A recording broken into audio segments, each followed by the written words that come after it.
The Ministry of Education is under pressure to get more than 300 classrooms built by the end of the year to cater for an influx of students from overseas.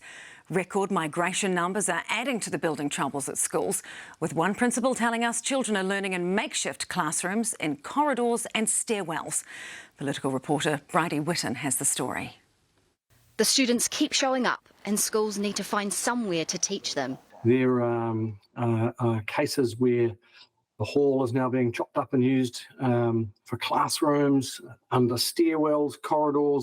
And the pressure is only building. The latest Stats NZ migration data shows net migration hit 82,800 in the year to May, and nearly 22,000 of those were school-aged children. There are schools where they have emptied out their libraries, put all the books onto carts, and the libraries wheel around the school. Even based on last year's migration data, the ministry was scrambling to build enough classrooms. Of the 195,000 migrant arrivals in the year to June 2023, more than 20,000 were school-aged children, half of which settled in Auckland.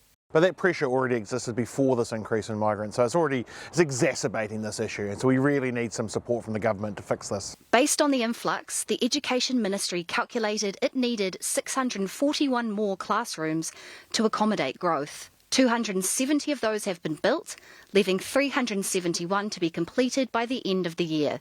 How the ministry builds school property could also be changing.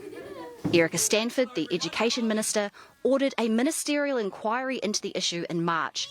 The review is now complete and under consideration. When we're talking about taking some of the people away from the Ministry of Education who manage property, who manage the English second language, who manage all those supports, learning support needs, I do worry about how those needs are going to be met. At Papatoetoe High School, the number of students for whom English is a second language has more than doubled, from about 150 to over 400 in just 1 year. When you get students that are migrating from overseas, no disrespect to them, but those enrolments aren't necessarily easy. They bring with them complications. Budget 2024 pledged more than $45 million to children who don't speak English as a first language.